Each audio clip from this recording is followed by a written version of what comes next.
되면 이것이 궁금하다 팩트체크 세 번째 알아볼게요.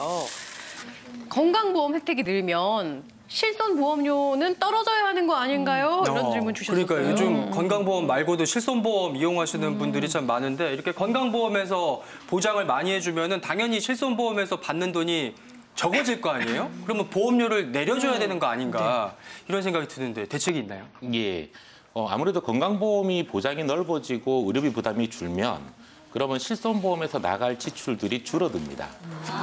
그런 점을 좀 고려해서 정부가 작년부터 실손보험료를 좀 낮추는 조치를 하고 있는 중이고 다만 지금은 저희가 건강보험이 이렇게 확대됨에 따라서 실손보험이 얼마나 절감되는지를 좀 같이 연구를 한 상태입니다. 그 연구를 한 결과로는 한 2% 정도, 2%포인트 정도의 실손보험료를 인하할 수 있다라고 결과가 나온 상태고요.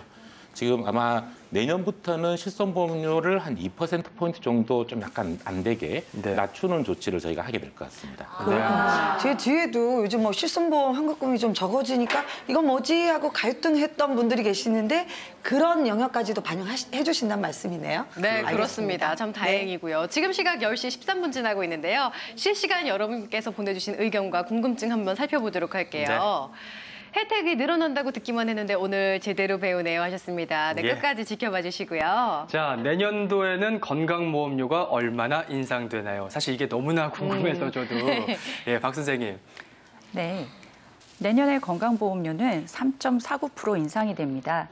그래서 직장을 다니시는 분들은 올해 평균 보험료가 약 10만 6천 원 정도였는데 이게 한 11만 원 정도로 인상이 되고요. 또 자영업을 하시는 분들과 같은 지역가입자분들은 올해 한 9만 4천 원 정도가 평균 보험료였는데 내년에는 한 9만 8천 원 정도로 인상될 것 같습니다. 예, 그 인상폭이요. 선생님 퍼센트로만 들어서는 잘 감이 안 오는데 이게 많이 인상됐다고 저희가 봐야 되는 걸까요?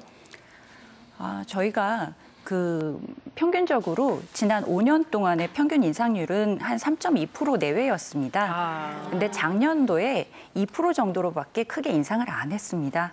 예, 그래서 내년에는 이제 그 평균 인상률에서 조금 높지만 3.49%로 인상이 되는 겁니다. 그렇군요. 예. 네, 자 계속해서 궁금증 살펴보도록 할게요. 간병비 절약되는 간호간병통합병원이 별로 없어요. 해결 방안이 없나요? 하셨습니다.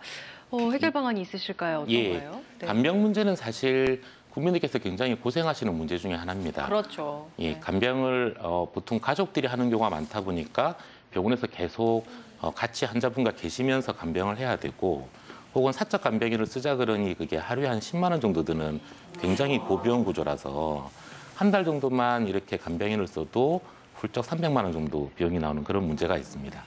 그래서 지금 이 간호간병통합병원이라고 하는 거는 간호사들을 좀 충분히 확충해서 보호자가 병원에 있으실 필요 없이 병원에서 모든 간병이 일어나도록 제가 병동 구조를 개선하고 있는 그런 제도개혁 사업입니다. 이걸 저희가 대충 2022년까지는 한 10만 병상, 전체 우리나라 병상의 4분의 1 정도까지는 확충을 해서 적어도 중증 환자분들에 있어서는 간병 부담을 좀 없애드린다는 게 정책 목표이기도 합니다.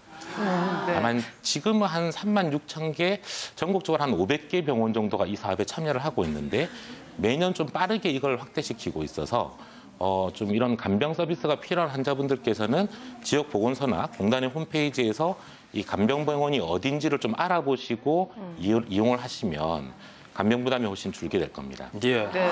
이 간호